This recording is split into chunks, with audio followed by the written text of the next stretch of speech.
Shalom. Puji syukur kepada Tuhan, kita bisa berjumpa kembali. Kita sudah menyembah memuji Tuhan, saatnya untuk mendengar firman Tuhan. Kita akan merenungkan. Kita konsentrasi saudara-saudara ya, walaupun di luar ada suara yang mengganggu, tetapi kita tidak boleh kalah ya. Kita harus bisa berkonsentrasi untuk Tuhan. Saudara-saudara, seperti yang minggu lalu saya janjikan bahwa hari ini untuk nyambung yang sudah disampaikan oleh Pak Abed, saya akan membawakan sebuah renungan untuk membangun iman kita. Sebelumnya saya mau cerita saudara ya.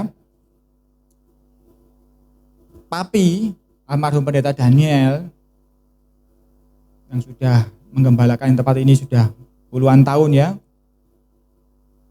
Itu dulu kan tahun 70-an dipakai Tuhan luar biasa dengan karunia kesembuhan ilahi, sehingga yang lumpuh jalan, yang buta melihat, dan segala macam mujizat terjadi. Tapi kemudian lambat laun itu turun ya intensitasnya. Saya sempat tanya kepada Papi ya, Papi cerita ke saya, ini saya bukan menceritakan keburukan ayah saya, tetapi ini dia mengakui. Dia ngomong, saya ada kesalahan. Dan itu dipesankan ke saya, jangan sampai saya melakukan hal yang sama. Waktu itu memang bisa dibilang tidak ada yang dipakai Tuhan seperti itu luar biasanya di Indonesia. Tapi waktu itu enggak sendirian, kalau enggak salah ada 3 atau 4 orang dalam satu tim, namanya tim Sangkakala. Dan Papi mengakui bahwa memang semuanya ini akhirnya jatuh. Ada yang jatuh soal keuangan, ada yang jatuh soal wanita. Dan Papi ini kan begitu selesai khotbah dia pulang. Berangkat, selesai khotbah dia enggak tunggu selesai acara, dia sudah pulang langsung. Entah perjalanannya kadang gandol truk, kadang naik kereta api, gandol juga dan sebagainya. Jadi dia enggak pernah pulang bawa persembahan, itu enggak pernah. Jadi dia enggak sampai jatuh ke dalam soal uang. Dia juga langsung pulang sehingga enggak sampai terjatuh, dilayani oleh para muda-mudi dan akhirnya jatuh dalam wanita, dia enggak sampai jatuh soal itu. Tetapi dia mengakui. Dia ngomong sama saya, Papi itu jatuh dalam kesombongan. Waktu itu dia berkata bahwa mana ada orang di Indonesia, orang kulit coklat seperti kita yang dipakai luar biasa seperti itu. Yang ada saat itu levelnya Billy Graham. Sudah pernah dengar ya Billy Graham ya? Yang hidungnya mancung, orang bule ya. Saat itu enggak ada, kalau enggak bukan orang bule enggak ada yang dipakai Tuhan karunia kesembuhan ilahi luar biasa seperti itu, enggak ada waktu itu. Jadi Papi itu keluar kesombongan, ada keluar perkataan bahwa enggak ada kalau enggak aku. Begitu saja. Lalu karunia itu mulai surut lambat laun. Tapi menceritakan kepada saya untuk saya waspada terhadap yang namanya iman, saudara. Iman itu bisa memindahkan gunung, tidak hanya menyembuhkan saja, bisa memindahkan gunung. Saya sudah pernah baca kisahnya di Afrika, pendeta penginjil yang benar-benar bisa memindahkan gunung. Saya tidak akan ceritakan saat ini, nanti terlalu panjang. Tetapi saya mau katakan bahwa iman ini suatu anugerah dari Tuhan yang sangat berbahaya kalau kita tidak bisa pegang. Iman ini nanti bisa menuju ke kejatuhan yang macam-macam. Dan yang paling umum biasanya memang kesombongan. Ini saya jelaskan dulu supaya nanti kita belajar iman, Tuhan bangun iman kita luar biasa. Jangan sampai kita jatuh dalam hal itu. Karena Papi juga memberikan pesan kepada saya seperti itu. Jangan sampai jatuh yang sama seperti Papi. Kemudian saya tanya kepada Papi, Papi kok bisa dipakai Tuhan luar biasa seperti itu, mujizat luar biasa, bahkan sempat mati pun bangkit sebelum saya sakit itu. Kok bisa seperti itu? Tapi itu kan orangnya enggak pinter berkata-kata panjang lebar, manis, ngomong enggak pinter ya. Wong saya aja enggak pernah diajari firman Tuhan, enggak pernah kok. Dia ngajari saya cuma Alkitabku ini loh, sudah brodol kulitnya bacaan. Jadi cara ngajari saya firman Tuhan cuma gitu toh, ini bacaan. Minta pimpinan Roh Kudus ya, bacaan. Alkitab yang penuh dengan coretan, warna-warni, bolpen, spidol, sembarang kalir itu dikasihkan ke saya. Saya suruh baca sendiri, suruh minta pimpinan Roh Kudus, itu masih SMP saya masih ingat. Dan sejak itu saya jatuh cinta dengan firman Tuhan, saya baca, tidak pernah berhenti. Sebelum saya tidur saya baca, sebelum saya bangkit dari tidur saya, bangun gitu, sebelum saya turun ke keranjang saya baca lagi. Dengan pimpinan Roh Kudus saya dibukakan banyak rahasia. Jadi papi itu seperti itu orangnya, bukan yang pinter berkata-kata gitu, bukan. Guyonan pinter dia. Tetapi menjelaskan seperti itu kadang dia tidak pandai. Jadi sama anaknya pun dia tidak pernah. Banyak mengajarkan tidak pernah. Tetapi ketika saya tanya apa rahasianya iman yang seperti itu, dipakai Tuhan sampai luar biasa seperti itu, apa rahasianya? Tentu ada rahasianya. Tapi cuma ngomong begini saja. Kamu baca Kisah Rasul berulang-ulang sampai kamu paham. Cuma begitu saja jawabannya. Terus saya sudah baca Kisah Rasul apa, Pi? Dia ngomong lagi satu petunjuk lagi. Apa yang para rasul kerjakan, Papi kerjakan. Rahasianya cuma itu ternyata. Karena itu pagi hari ini saya mau ajak saudara belajar dari salah satu rasul yang namanya Rasul Petrus.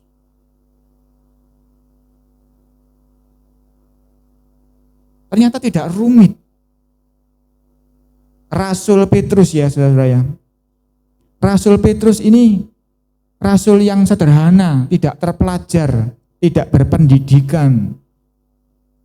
Dia tidak sekolah tinggi, dia bukan muridnya Gamaliel, bukan.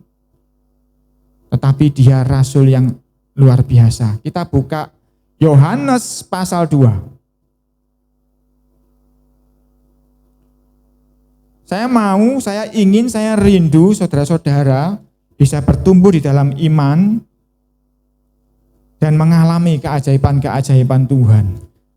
Karena itu kita belajar bagaimana iman itu bertumbuh, saudara-saudara ya. Yohanes pasal 2, saya akan baca ayat pertama.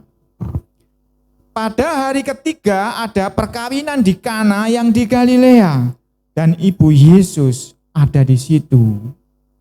Kita sudah tahu ceritanya ya, anak sekolah minggu juga tahu ya, bagaimana Yesus menjadikan air menjadi anggur di perkawinan di Kana ini. Kalau saya dulu sekolah minggu saya diajari pada hari ketiga ini pernikahannya panjang, ini hari pernikahan yang ketiga katanya begitu. Katanya di Yahudi ada pernikahan sampai 7 hari, jadi ini hari ketiga anggur habis, ceritanya begitu. Saya dulu diceritain sekolah minggu seperti itu. Tetapi setelah saya selidiki ternyata tidak seperti itunya saudara. Kita baca ayat pasal 1 ayat yang ke-35 supaya saudara tahu. Belajar firman Tuhan harus baca awalnya, akhirnya supaya tahu sambungannya. Injil Yohanes pasal 1 ayat 35, pada keesokan harinya Yohanes berdiri di situ pula dengan 2 orang muridnya. Dan ketika ia melihat Yesus lewat, ia berkata, "Lihatlah anak domba Allah." Kedua murid itu mendengar apa yang dikatakannya itu, lalu mereka pergi mengikut Yesus. Jadi Yohanes Pembaptis punya 2 orang murid. 2 orang murid itu namanya Yohanes yang menulis Injil ini sama Andreas. 2 orang ini kemudian tadinya jadi muridnya Yohanes Pembaptis, kemudian pindah jadi muridnya Yesus. Dan yang namanya Andreas ini dia menginjil ke saudaranya namanya Petrus. Dia ngomong, "Aku ketemu sama Mesias. Ayo ikut ketemu." Maka Petrus ketemu dengan Yesus, jadi muridnya Yesus juga. Jadi hari itu Yesus punya 3 murid, Yohanes, Andreas, dan Petrus. Waktu itu namanya Simon, masih anak awal-awal. Kita baca ayat 43. Pada keesokan harinya, berarti hari berikutnya ya. Yesus memutuskan untuk berangkat ke Galilea. Ia bertemu dengan Filipus dan berkata kepadanya, ikutlah aku. Jadi setelah hari yang pertama itu dapat 3 orang murid, besoknya hari kedua dia ketemu Filipus jadi muridnya. Filipus kemudian mengabarkan Injil juga kepada namanya Nathanael. Sehingga hari itu Yesus bertambah 2 murid, Filipus dan Nathanael. Jadi Yesus sudah punya 5 orang murid. Nah, nyambung ke pasal 2 tadi ayat 1. Pada hari ketiga ada perkawinan di Kana. Jadi pada hari ketiga itu adalah pada hari ketiga Yohanes, Andreas, dan Petrus menjadi murid Yesus. Kenapa disebut pada hari ketiga? Karena yang nulis ini Yohanes, murid pertama tadi. Murid kakak seperguruan kita. Kita kan murid Yesus, dia murid Yesus kita tadi, dia kakak seperguruan kita. Yang pertama itu Yohanes, penulis kitab Injil Yohanes ini. Yang kedua Andreas, Petrus itu murid yang ketiga. Jadi setelah 3 hari jadi muridnya Yesus, mereka diajak Yesus ke perkawinan di Kana. Jadi jelas ya, guru-guru sekolah minggu harus paham hal ini. Kalau ditanyain murid-murid juga harus tahu. Ini bukan perkawinan 7 hari, ini hari ketiganya bukan. Tetapi ini hari ketiga versi Rasul Yohanes. Bahwa ini hari ketiga aku menjadi muridnya Yesus. Aku diajak ke perkawinan di Kana. Ayat 2, Yesus dan murid-muridnya diundang juga ke perkawinan itu. Berarti 5 orang murid tadi ikut Yesus. Ayat 3, ketika mereka kekurangan anggur, Ibu Yesus berkata kepadanya, mereka kehabisan anggur. Kata Yesus kepadanya, mau apa engkau daripadaku, Ibu? Saatku belum tiba. Tetapi Ibu Yesus, ayat 5 perhatikan, berkata kepada pelayan-pelayan, apa yang dikatakan kepadamu, buatlah itu. Maria tahu bahwa anaknya yang satu ini, anak titipan ini, itu bukan anak sembarangan. Dia adalah Sang Mesias, dia Sang Immanuel. Karena itu dia berharap Yesus mau menunjukkan kuasanya saat itu. Tetapi Yesus ngomong, belum waktuku. Tetapi Maria tidak kekurangan akal. Bagi anakku memang belum waktunya. Tetapi bagi engkau pelayan-pelayan, apapun yang dikatakan, perbuat itu. Ini adalah pelajaran pertama nantinya ini bagi murid-murid Yesus. Karena apa? Kita tahu para pelayan ini kemudian taat kepada omongannya Maria. Ketika Yesus suruh dia isi tempayan itu dengan air, mereka lakukan. Tanpa bertanya ini itu, tanpa memperdebatkan, tanpa berpikir panjang, mereka lakukan apa yang diperintahkan Yesus. Sehingga para pelayan ini yang notabene tidak ngerti, nggak pinter soal macam-macam, dia bisa menyajikan anggur yang begitu bagus, yang enak. Saya cuma berpikir kadang-kadang pelayan ini kok berani ya, air kobokan dikasih ke kepala pesta ya. Saudara-saudara kadang-kadang kan tidak berani itu mengabarkan Injil. Karena takut, karena imannya kurang. Tetapi sebetulnya keberanian itu akan muncul ketika kita taat. Kalau para pelayan tidak mulai dengan mengisi air, dia tidak akan berani. Tapi ketika dia melangkah dengan percaya, keberanian itu akan turun kepada dia. Jadi saudara nggak usah mikir, aku kok takut ya untuk mau melayani ini, mau begini. Jangan takut, ketika engkau mulai melangkah, keberanian itu akan dianugerahkan Tuhan. Ini penting supaya saudara percaya sama Tuhan, karena yang menyuruh ini yang maha kuasa, Tuhan Yesus. Para pelayan belum tahu siapa Yesus, tetapi mungkin dia percaya sama Maria. Karena kalau Maria di situ bisa cawe-cawe soal anggur, pasti kenal dengan keluarga mempelai ini. Jadi pelayan-pelayan mungkin sungkan kepada Maria karena dia nggak tahu Yesus belum menunjukkan kuasanya. Dan Yesus ngomong belum waktunya.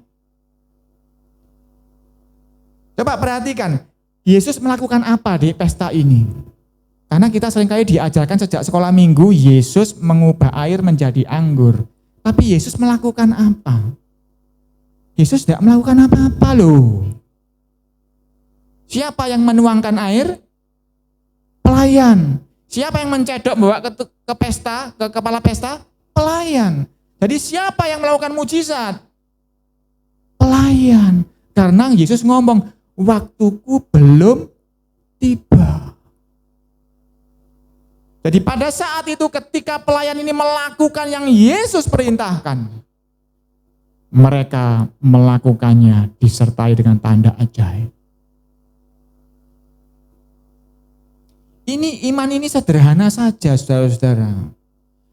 Tuhan Yesus ini tidak melihat siapa orang itu, pinter apa enggak, menguasai Alkitab apa enggak, suaranya merdu enggak memuji Tuhan, berdoanya kata-katanya indah apa enggak ada. Uangnya banyak apa enggak ada. Tuhan tidak pernah memandang siapapun kita, karena bagi Tuhan orang yang paling pintar sama orang paling bodoh di hadapan Tuhan sama-sama bodoh. Pernah saya siapakan kan? Kalau 1.000 rupiah sama 1 miliar ya jauh lah. 100.000 tetap miskin di hadapan 1 miliar. 1 juta tetap miskin di hadapan 1 miliar, ya kan? Sehebat apapun saudara di hadapan Tuhan tetap debu. Setidak hebat apapun saudara, sejelek apapun kondisi saudara, ya debu. Bagi Tuhan yang paling hebat maupun yang paling rendah tetap debu. Karena itu, iman itu hanya cukup percaya, lakukan apa yang diperintahkan saja. Itu iman. Karena kalau kita baca di ayat yang 11, hal itu dibuat Yesus di Kana yang di Galilea sebagai yang pertama dari tanda-tandanya, dan dengan itu ia telah menyatakan kemuliaannya dan murid-muridnya percaya kepadanya. Murid-muridnya percaya, murid-muridnya mulai tumbuh iman. Guruku ini bukan orang sembarangan ternyata. Kalau dia menyampaikan perintah, dilakukan, maka keajaiban akan menyertai. Hari itu yang mengajar sebetulnya bukan Tuhan Yesus, yang mengajar adalah Maria. Dia mengatakan kepada pelayan, tentu muridnya juga dengar kan? Apa yang dikatakan oleh Yesus ini, lakukan saja. Nah, banyak kali kenapa kita menjadi kekurangan iman, karena ketika Yesus perintahkan sesuatu, mikir. Pelayan ini enggak. Ketika Yesus perintahkan sesuatu, dia tidak mikir, dia langsung bertindak. Jadi saudara-saudara, ada tertulis, iman timbul dari pendengaran, pendengaran akan firman Kristus. Tetapi akan gagal tumbuh ketika setelah mendengar, dia tidak mengerjakan. Karena Rasul Paulus ngomong apa? Iman tanpa perbuatan adalah mati. Rasul Paulus mengerti hal ini. Ketika dia mendengar firman Kristus, timbul iman, tetapi ketika dia tidak berbuat, iman itu mati. Ini yang sering terjadi kepada anak Tuhan saat ini. Mendengar firman, banyak Pak, full. Habis ibadah minggu gini pagi, siang saya dengarkan radio, khotbah, sore dengarkan YouTube khotbah misalnya begitu. Tetapi itu percuma. Ketika firman Kristus disampaikan, engkau mendengar, timbul iman, tetapi ketika engkau tidak bertindak, iman itu menjadi mati. Iman itu akan menghasilkan buah ketika ada tindakan, ketika apa yang diucapkan firman itu saudara lakukan. Jadi kalau saudara tidak mulai melakukan, saudara tidak akan bertumbuh iman itu. Apapun itu, iman soal apapun dari Kejadian sampai Wahyu itu, saudara kan banyak belajar, banyak perintah Tuhan. Ketika saudara mendengar perintah itu, saudara langsung lakukan apa saudara langsung mikir. Ketika saudara langsung mikir, gugur sudah.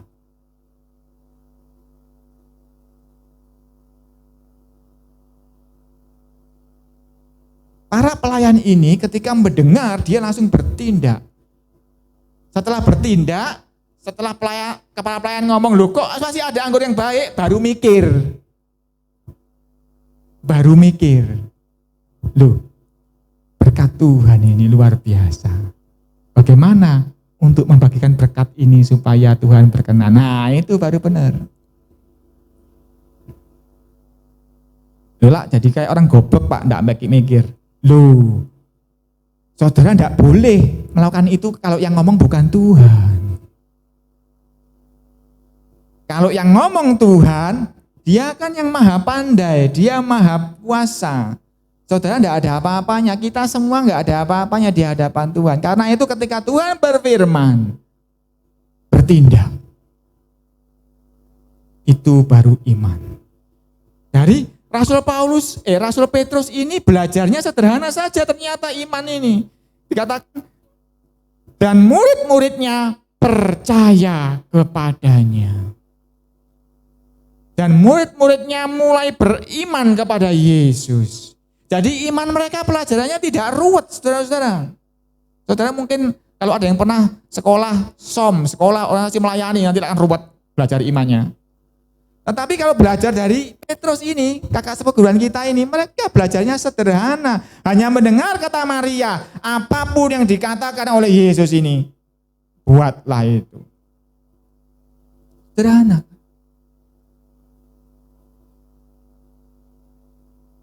Dan saudara juga semua di sini sudah puluhan tahun, ya kan?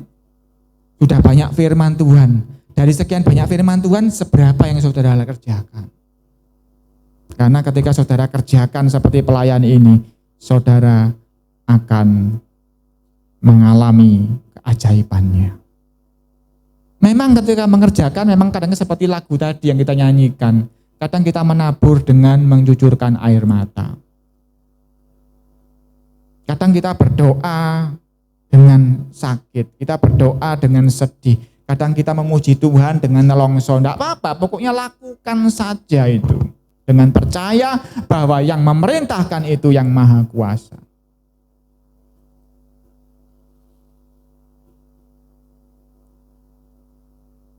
Kita maju ke Lukas pasal 4.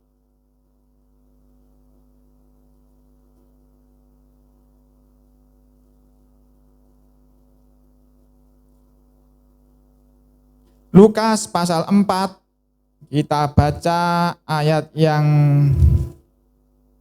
38.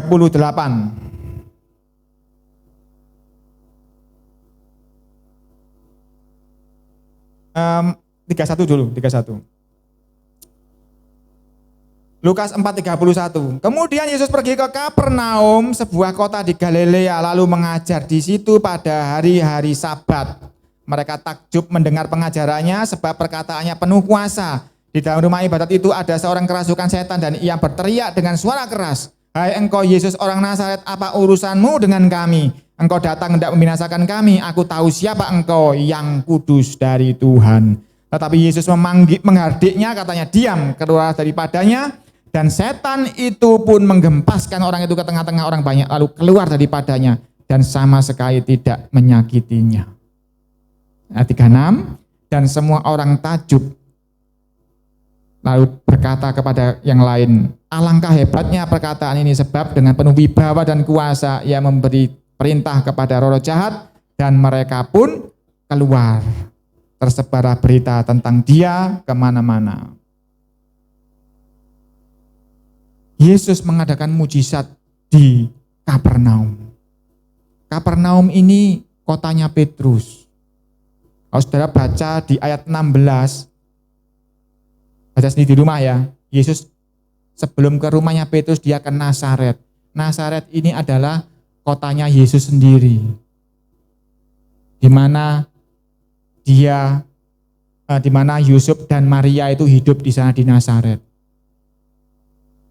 membesarkan Yesus kecil di sana.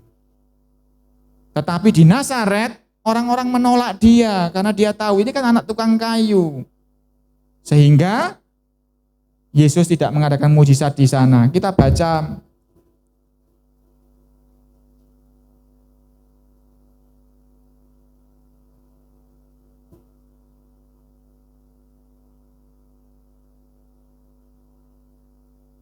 ayat yang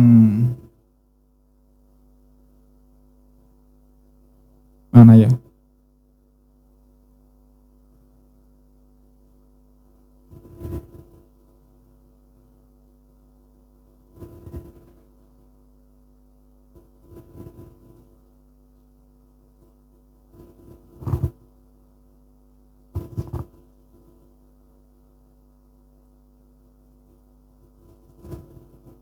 Ayat yang ke-28. Mendengar itu sangat marahlah semua orang yang di rumah ibadat itu. Mereka bangun lalu menghalau Yesus keluar kota dan membawa dia ke tebing gunung tempat kota itu terletak untuk melemparkan dia dari tebing. Tetapi ia berjalan lewat dari tengah-tengah mereka lalu pergi. Di Nazaret, Yesus tidak cuma ditolak, dia bahkan mau dibunuh. Sehingga dia akhirnya pindah ke Kapernaum.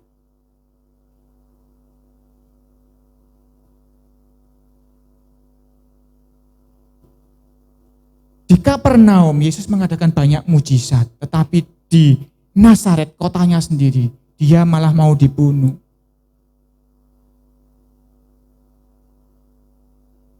Apa bedanya? Yang satu dia mengadakan mujizat, yang lainnya dia malah mau dibunuh. Karena yang di Kapernaum, yang di Nazaret, dia mengenali Yesus ini anaknya Yusuf. Seringkali kita anak-anak Tuhan, kita membeda-bedakan siapa yang menyampaikan firman Tuhan. Kalau prinsip saya seringkali ngajar kepada anak saya, walaupun yang ngomong itu orang bambungan, orang tidak terpelajar, orang pengemis, kalau yang diomongkan itu firman Tuhan, dengarkan itu. Karena yang penting itu adalah apa yang dikatakan, bukan siapa yang menyampaikan. Kalau saudara lihat di Perjanjian Lama, yang menyampaikan perintah Tuhan itu nabi-nabi yang ada yang dari peternak, ada yang dari gembala, ada yang dari siapa, latar belakangnya macam-macam. Yang menerima perkataan firman Tuhan itu mendapatkan berkat, tetapi yang menolaknya karena melihat siapa yang ngomong, ya salah sendiri. Begitu pula setiap firman Tuhan yang sampai ke telinga kita. Kita tidak boleh membedakannya berdasarkan siapa yang bicara, yang menyampaikan maksud saya. Tetapi siapa yang berbicara sebetulnya siapa? Ketika dia menyampaikan firman Tuhan, yang bicara sebetulnya adalah Tuhan.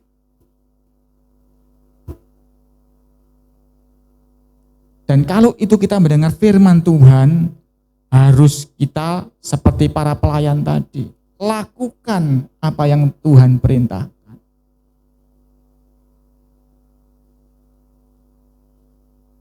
Ketika kita memilih-milih apa yang kita dengarkan, itu sebetulnya kita sedang membunuh iman kita sendiri.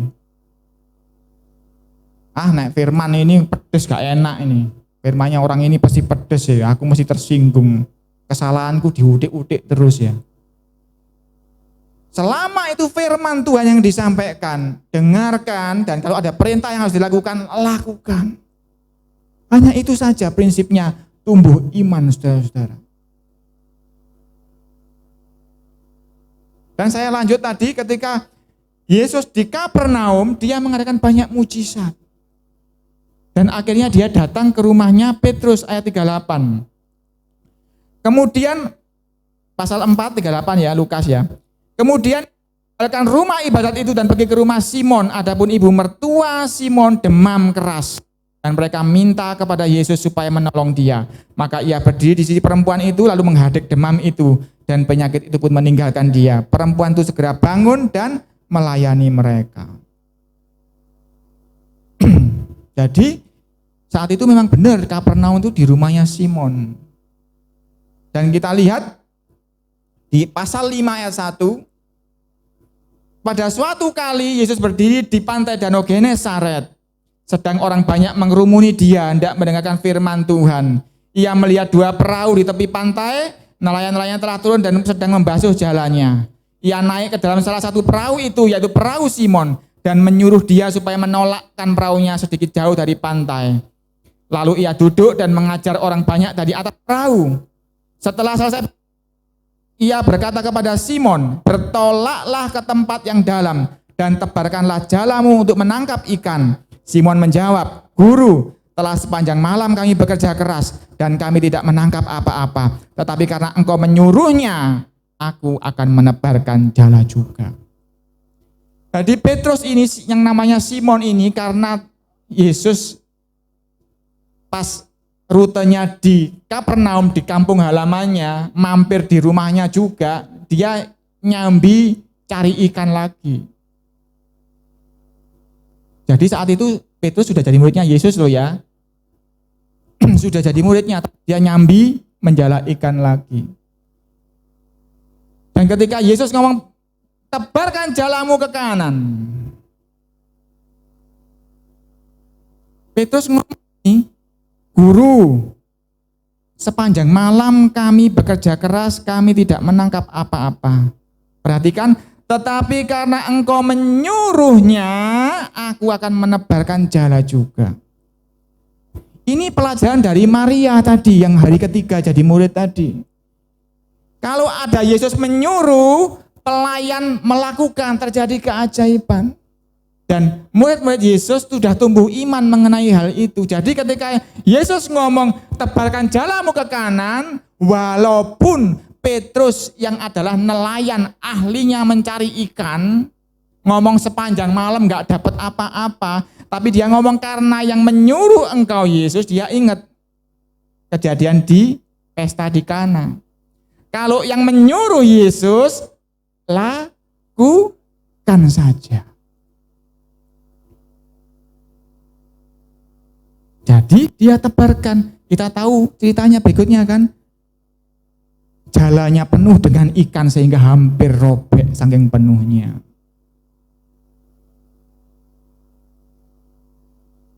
Petrus semakin tumbuh imannya, benar ternyata yang di Kana itu bukan kebetulan, bukan ketepaan, orang Surabaya bilang. Memang benar, kalau Yesus ngomong, dilakukan, terjadi sesuatu yang ajaib. Iman itu cuma seperti itu, saudara-saudara. Yang pertama di Kana, Petrus cuma melihat saja, orang lain melakukan. Orang lain bersuka cita karena masalahnya selesai kan. Kehabisan anggur, jadi ada anggur banyak berlimpah-limpah. Selesai masalahnya, tapi cuma menonton. Seberapa sering kita cuma mendengar kesaksian? Ya benar ya. Itu berarti cuma menonton seperti kejadian di Kana. Murid Yesus cuma menonton, cuma melihat, menyaksikan betapa ada orang yang taat melakukan perintah Yesus mengalami keajaiban. Dan kali ini ketika Yesus di Kapernaum, dia dapat kesempatan luar biasa. Kali ini Petrus, kamu yang tak perintah, tebarkan jalamu ke kanan. Walaupun otaknya Petrus ngomong, gak mungkin, tetapi karena yang ngomong Yesus, tak lakukan saja. Ada enggak dari kita ini yang berani gitu? Itu berat Tuhan, berat. Tapi karena yang ngomong engkau Tuhan, tak lakukan saja. Ada enggak yang pernah disuruh ngampuni Tuhan? Ampunono itu mencekno memangnya, tapi ampunono. Nah, coba ampunono, lakukan saja. Nanti ada keajaiban akan nyusul pasti. Masih banyak perintah Tuhan, masih banyak. Kita sudah kenyang dengan perintah Tuhan, tetapi kita belum kenyang menjadi pelaku firman. Tapi kalau kita sudah mulai melangkah, bertindak seperti para pelayan di pesta Kana, bertindak seperti Petrus menebarkan jalannya ke kanan, kita akan melihat keajaiban Tuhan. Dan ketika kita mengalaminya, iman itu akan semakin bertumbuh. Dari melihat orang saja kita sudah tumbuh iman loh. Mendengar kesaksian orang saja kita sudah tumbuh iman. Apalagi kita mulai mengalaminya sendiri. Pak, aku tidak pernah mengalami. Lah kamu nggak mau bertindak, ya enggak ngalami. Yang mengalami adalah yang mau bertindak. Kalau engkau tidak mengalami, ya berarti belum bertindak sesuai dengan yang Tuhan mau. Wah, aku sudah bertindak Pak, ya belum sesuai dengan yang Tuhan mau. Cari tahu lagi apa yang belum saudara kerjakan.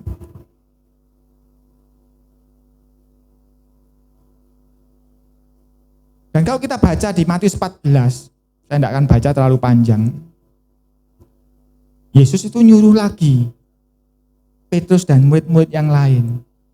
Waktu itu banyak orang, ada 5.000 kepala keluarga ikut sampai malam, lalu mereka kelaparan. Yesus ngomong, kasih makan.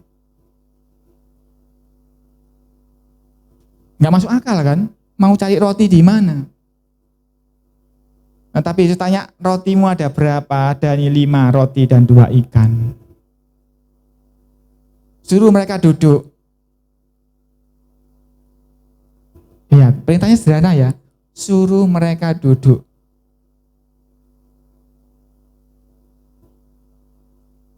Sederhana kan perintahnya. Tetapi ketika murid-murid melakukan itu, semua duduk, tunggu ya, tunggu. Ngenteni opo, engko nek ditakok roti ini ya opo. Wis pokoknya disuruh duduk ya suruh duduk aja. Ketika mereka mentaati perintah Tuhan Yesus, 5 roti menjadi 5.000 orang. Lebih lanjut lagi kalau kita baca di Matius 15, 7 buah roti mencukupi 4.000 orang. Pertama anggur, kedua ikan, ketiga ini roti. Semuanya soal makanan ya. Karena itu Yesus ngomong seperti sampaikan Pak Abed yang lalu. Bukankah burung pipit itu 2 ekor 1 duit ya, benar ya? 2 ekor 1 duit ya. Rp1.000 ya kemarin dihitung-hitung ya. Tapi Tuhan kasih makan. Ini loh kita tadi ngomong pertama anggur, kedua ikan, ketiga roti dan ikan. Kan soal makanan semua. Artinya apa? Soal makanan kau jangan khawatir, Tuhan akan penuhi itu. Kehidupanmu itu.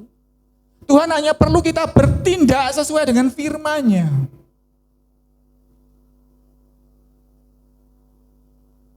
Saudara jangan khawatir, nanti Tuhan pasti akan cukupkan. Bagaimana caranya? Enggak tahu saya juga. Tetapi yang saya tahu, setiap kali Tuhan Yesus perintahkan, kerjakan saja. Lakukan saja. Mungkin kadang-kadang melakukannya kita harus mencucurkan air mata. Tetapi yang melakukannya seperti pujian tadi akan pulang bersorak-sorai. Tapi itu perlu iman. Iman yang bagaimana? Iman yang di dalam pikirannya sudah ditanamkan. Apa yang Yesus katakan, kerjakan. Saudaraku ragu. Kita maju di Lukas pasal 14.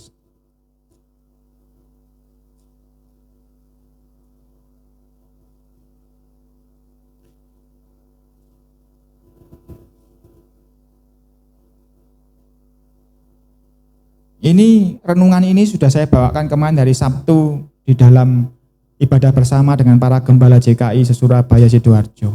Memang saya membawakannya dengan gaya berbeda karena memang audiensnya berbeda. Tetapi prinsipnya sama, bahwa iman itu sederhana saja, enggak ruwet-ruwet. Apa yang Tuhan perintahkan lakukan. Lukas 14 ayat yang ke-28.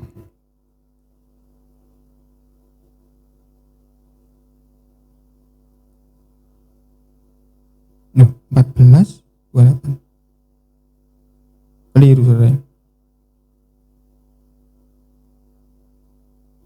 Matius 14 saudara kok Lukas. Matius 14. Sorry, Matius 14 ayat 28. Saya bacakan. Matius 14, 28. Lalu Petrus berseru dan menjawab dia, Tuhan, apabila engkau itu, suruhlah aku datang kepadamu berjalan di atas air. Ini ayat ini luar biasa, saudara-saudara. Kita tahu ceritanya ini kan, bahwa murid Yesus naik perahu tanpa Yesus. Yesus berdoa, para muridnya naik perahu menyeberangi danau. Tapi ketika di tengah danau mereka mengalami badai. Dan jam 3 pagi, 3 malam, tengah malam ya, Yesus datang menolong murid-muridnya. Di tengah badai, di tengah danau, gelap gulita, tidak kelihatan. Yesus tidak tahu itu Yesus apakah siapa. Mereka berteriak-teriak, itu hantu. Tetapi Yesus ngomong kepada mereka, jangan takut, ini aku. Mungkin mereka mendengar suaranya, iya ya kayak suaranya Yesus. Tapi siapa yang tahu Yesus atau tidak, wong gelap gulita. Bagaimana caranya supaya kita tahu bahwa itu benar-benar Yesus? Petrus punya akal yang ajaib. Dia ingat ketika di Kana kehabisan anggur, Yesus perintahkan, dikerjakan, terjadi anggur. Ketika banyak orang kelaparan, Yesus perintahkan duduk kasih makan, dikerjakan, semuanya makan kenyang, sisa 12 keranjang. Ketika semalaman menjaring ikan tidak dapat apa-apa, Yesus perintahkan tebar jalamu ke kanan, maka jalannya hampir koyak karena kebanyakan ikan yang ditangkap. Ada satu patokan untuk mengenali Yesus. Kalau ada yang ngasih perintah yang mustahil, terus dikerjakan terjadi, itu Yesus. Ya benar enggak ya? Dari pengalaman itu kan ada kesimpulannya, bahwa kalau ada yang kasih perintah yang ajaib, perintah yang mustahil, dilakukan aja tanpa mikir, terjadi, itu berarti Yesus. Karena itu Petrus keluar akal ini. Tuhan, apabila Engkau itu benar-benar Yesus guruku, yang ajaib itu, yang perintahnya kalau dilakukan itu ajaib, suruhlah aku datang kepadamu berjalan di atas air. Petrus bukan begini loh ya, di dalam nama Yesus aku berjalan di atas air, enggak loh. Dia ngomong, kalau benar Engkau Yesus, perintahkan aku, perintahkan aku. Banyak anak-anak Tuhan bergerak tanpa perintah Tuhan. Tapi Petrus ini sadar bahwa keajaiban, mujizat itu yang bisa kerjakan cuma Tuhan. Jadi kalau bukan kehendak Tuhan, tidak akan terjadi. Karena itu dia ngomong, perintahkan aku berjalan datang kepadamu. Maka Yesus, di dalam ayat 29 kata Yesus, datanglah. Maka Petrus turun dari perahu dan berjalan di atas air mendapatkan Yesus. Berarti dia memang Yesus. Karena perintahnya kan berjalan di atas air kan mustahil. Tapi ketika Petrus melakukan perintahnya, terjadi keajaiban. Benar Yesus ini. Walaupun akhirnya Petrus ragu, lalu mulai tenggelam. Tetapi Yesus itu baik, saudara-saudara. Dia penuh pengertian, kita ini debu. Tidak disyukur itu enggak. Dipegang tangannya. Tidak dibiarkan orang yang berharap kepada Tuhan tenggelam. Diangkatnya kembali. Tetapi Petrus tambah yakin. Imannya naik lagi, seret. Benar ternyata. Aku sudah 2 kali, 3 kali saya ngalami ini. Ketika Yesus memerintahkan, aku lakukan, keajaiban terjadi. Saudara mau imanmu bertumbuh, saudara harus mulai melakukan perintah Tuhan. Dan saudara harus mulai menikmati keajaiban itu. Saya dulu sering cerita kepada saudara kan, bagaimana keajaiban demi keajaiban saya alami di dalam kehidupan sehari-hari. Itu cuma belajar iman yang seperti ini, saudara-saudara. Enggak yang muluk-muluk, enggak yang ruwet-ruwet, enggak.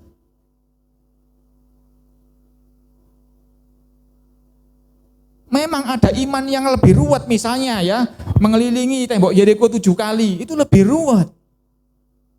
Tapi itu juga prinsipnya sama, apa yang Tuhan perintahkan, kerjakan. Sama prinsip imannya. Tetapi kan lebih ruwet lagi. Banyak lagi hal-hal yang ruwet, tetapi kita belajar yang sederhana saja. Nanti ketika imanmu sudah mencukupi untuk yang ruwet, engkau akan menjalaninya itu. Tetapi kita mulai dari yang sederhana ini. Apapun yang Tuhan perintahkan, kerjakan tanpa berbantah-bantah. saudara akan mengalami keajaiban demi keajaiban. Jadi Petrus semakin yakin kan, kalau memang ini Engkau Tuhan, perintahkan aku. Ini contoh ya, sederhana. Banyak orang yang sakarepe dhewe, bukan perintah Tuhan. Tuhan, gadis itu cantik ya Tuhan ya. Tuhan, kalau besok dia berbaju merah jodohku. Siapa sing ngasih perintah? Siapa yang ngasih perintah itu? Saenake dhewe yang ngasih perintah Tuhan. Nek baju merah besok dia jodohku berarti. Lu cek enake. Harus seperti Petrus.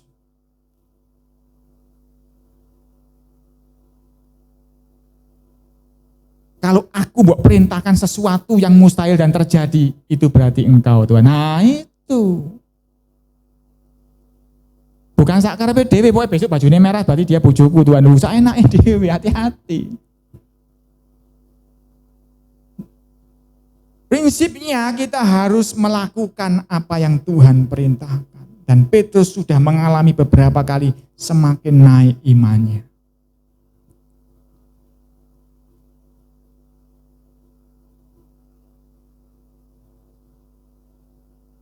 Kita maju lagi ke Matius 17.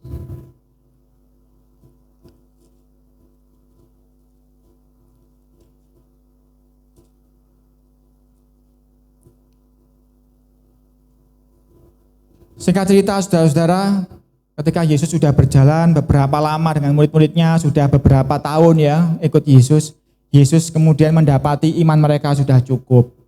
Sehingga Yesus menyuruh mereka untuk pergi.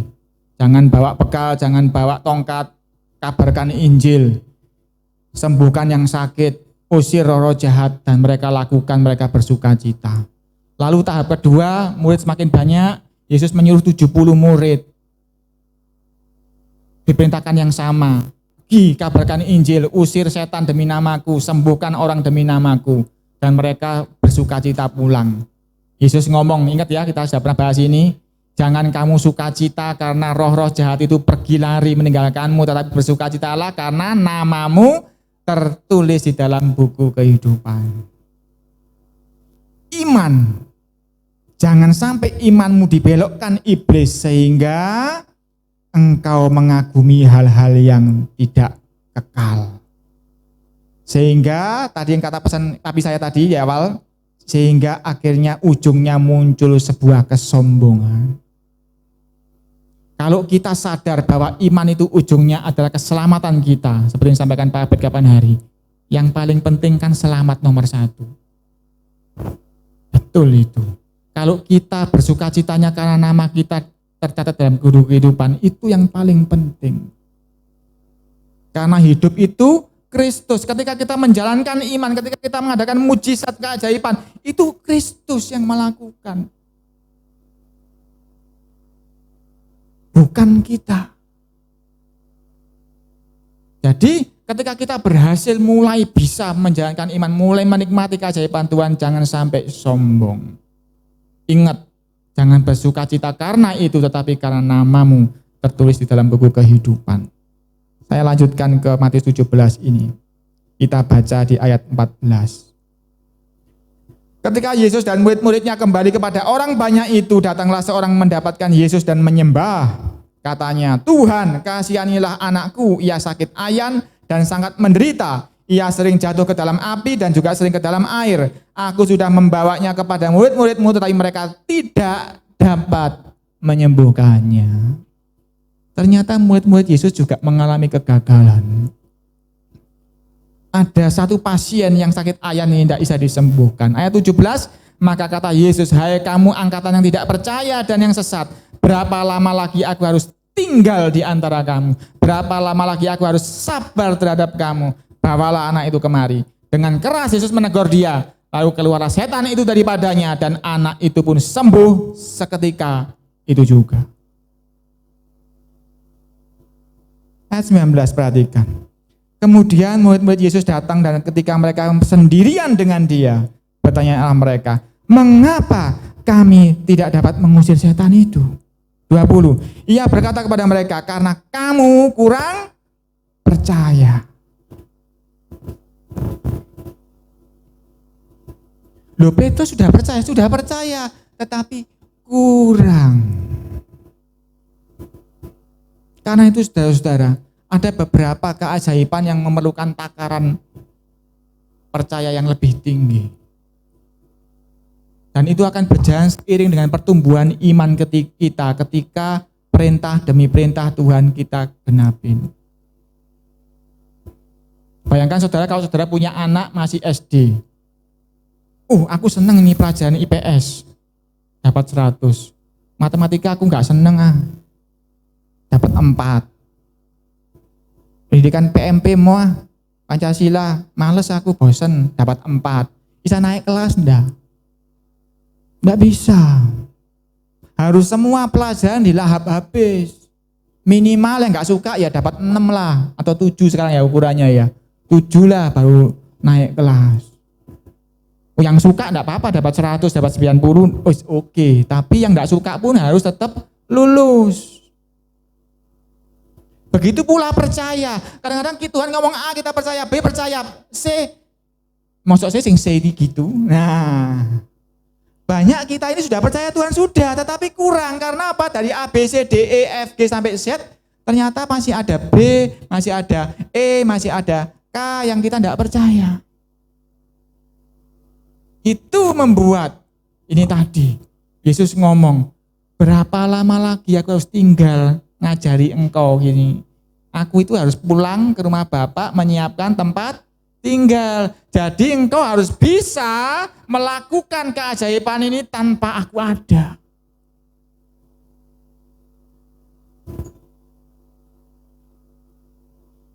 Karena itu Yesus mengajar mereka 3,5 tahun sampai akhirnya mereka khatam imannya. Dia pergi akhirnya menyiapkan rumah buat kita di sorga. Tetapi saudara-saudara, saya mau sampaikan bahwa kita belajar percaya, kita tidak boleh menghindari. Ini yang sering saya katakan. Aku Tuhan ampuni Tuhan, ngasih makan musuhku tak ampuni, tak kasih makan musuhku Tuhan. Kecuali yang satu itu Tuhan, iku nemen, sakit loro hatiku. Nggak bisa. Namanya ngampuni semua diampuni. Nggak bisa cuma yang satu itu Tuhan. Yo bijim yo, aku gak iso ngampuni. Nggak bisa. Itu namanya kurang percaya.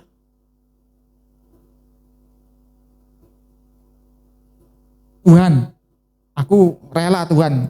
Waktuku yang ini tak serahkan, aku doa Tuhan. Waktunya doa. Tapi khusus Tuhan ya bijim ya. Sinetron yang satu ini aku nggak iso ninggalkan Tuhan. Misalnya. Tidak ada yang boleh kita lewatkan, saudara-saudara. Nanti kita akan didapati kurang percaya. Sehingga dalam beberapa hal hidup kita tidak bisa menyelesaikannya. Masih banyak mujizat-mujizat lagi yang ada ditulis di sini. Saya nggak akan teruskan lagi karena akan terlalu panjang. Tapi kita lanjut lagi ke Markus. Pasal 16.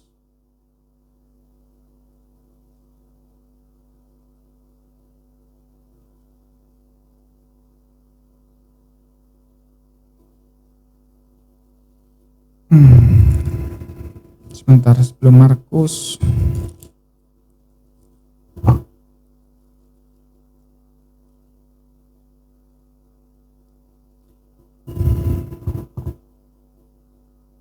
Kita buka dulu Yohanes pasal 21.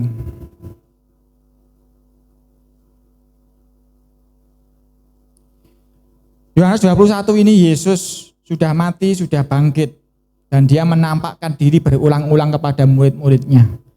Dan kali ini pasal 21 ini kita baca ayat 2. Di pantai itu berkumpul Simon Petrus, Thomas yang disebut Didimus, Natanael dari Kana yang di Galilea, anak-anak Zebedius dan 2 orang muridnya yang lain. Kata Simon Petrus kepada mereka, aku pergi menangkap ikan. Kata mereka kepadanya, kami pergi juga dengan engkau. Ini ketuanya Petrus ya. Petrus nangkap ikan, semua nangkap ikan. Mereka berangkat lalu naik ke perahu. Tetapi malam itu mereka tidak menangkap apa-apa. Ketika hari mulai siang, Yesus berdiri di pantai. Akan tetapi Murid-murid itu tidak tahu bahwa itu adalah Yesus. Yesus ini sudah mati, sudah bangkit ya. Murid-murid Yesus yang tadinya di penjala manusia kembali ke jadi penjala ikan lagi ini. Tapi hati Yesus yang penuh kasih ini tidak marah sama mereka. Yesus menjumpai mereka lagi di danau ini. Ayat 5, kata Yesus kepada mereka, "Hai anak-anak, adakah kamu mempunyai lauk pauk?" Jawab mereka, "Tidak ada." Pasal ayat 6, maka kata Yesus kepada mereka, "Tebarkanlah jalamu di sebelah kanan perahu, maka akan kamu beroleh." Petrus lupa, ini perintah yang sama yang tadi dia sudah lakukan ketika Yesus menyembuhkan mertuanya kan. Kan sama perintahnya, tebarkan jalamu ke kanan, sama toh. Petrus nggak ingat, saking stresnya dia sudah menyangkal Yesus 3 kali. Stres dia, aku jatuh dalam dosa, aku tidak layak sama Tuhan. Stres sampai lupa bahwa yang merintahkan tebarkan jalan di kanan itu kan Yesus dulu. Tapi dia nggak ingat itu. Tetapi di bawah sadarnya dia tetap melakukan. Lalu mereka menebarkannya dan mereka tidak dapat menariknya lagi karena kebanyakan ikan. Jadi mungkin memori itu direkam dalam otaknya, tapi dia lupa bahwa yang memerintahkan itu Yesus. Tapi begitu diperintahkan tebar ke kanan, dia otomatis tebar ke kanan. Dan terjadi. Lagi-lagi Petrus masih belum sadar kalau yang merintahkan hal yang ajaib terjadi itu Yesus. Ayat 7, maka murid yang dikasihi Yesus itu, yaitu Yohanes, berkata kepada Petrus, "Itu Tuhan terus kamu kok lupa terus, itu Tuhan terus," gitu ya. Kalau ada yang merintahkan ke kanan, tebarkan jalamu, dapat ikan banyak, itu Tuhan Petrus, kamu kok lupa. Seperti itu kira-kira ya. Ketika Petrus mendengar bahwa itu adalah Tuhan, sadar tak dek gitu ya. Loh, iya aku kok lali, itu Tuhan. Maka ia mengenakan pakaiannya sebab ia tidak berpakaian, lalu terjun ke dalam danau. Dia tidak nunggu lagi Tuhan perintahkan aku lari di atas air, rendah, dia langsung terjun renang dan mendapatkan Tuhan Yesus. Karena apa? Yesus yang tak kianati 3 kali itu ternyata masih belum nyiwa aku. Aku masih boleh lagi jalankan perintahnya. Dan ketika perintahnya aku lakukan, dia tidak memandang dosa-dosaku yang sudah lalu.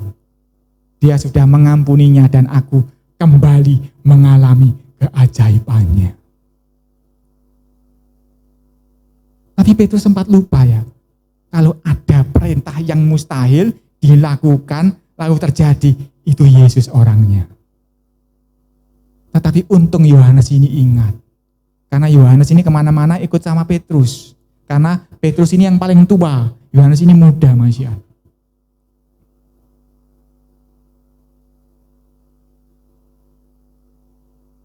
Saudara-saudara, seringkali iblis itu menuduh kita dengan kesalahan-kesalahan kita. Tetapi yang sudah sering kita pelajari, kalau engkau berbuat salah, engkau selesaikan dengan Tuhan, Tuhan ampuni. Dan ketika Tuhan ampuni, apa yang dilakukan Tuhan? Dia mengampuni lalu melupakannya. Dan dia mengampuni engkau kalau engkau juga mengampuni.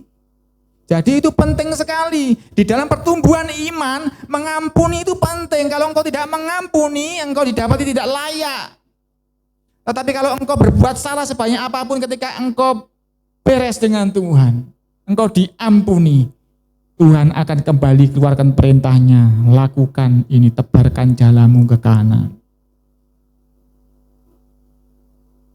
Kadang-kadang di tengah gundah gulana kita bingung, perintah mana sih?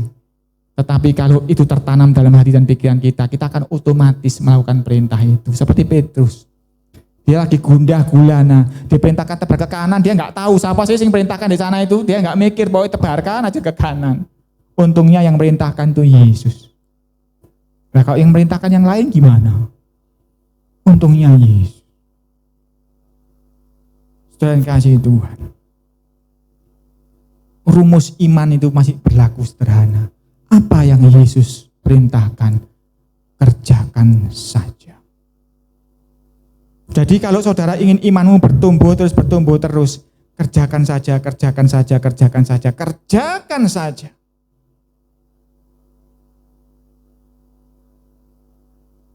Ketika engkau mulai melangkah di dalam iman, di dalam percaya, maka imanmu akan naik terus, setingkat demi setingkat. Tetapi memang tidak mudah karena harus mencucurkan air mata kadang-kadang, saudara-saudara. Perintah Tuhan itu banyak, saudara-saudara. Tetapi kalau saudara punya seseorang atau orang tua, perintahnya banyak, tapi kan ada satu perintah yang namanya perintah wasiat yang tidak boleh, tidak dilakukan, toh harus diutamakan. Kita baca perintah wasiat dari Tuhan Yesus, Markus 16. Ini perintah wasiat yang harus dilakukan oleh semua anak Tuhan. Markus 16.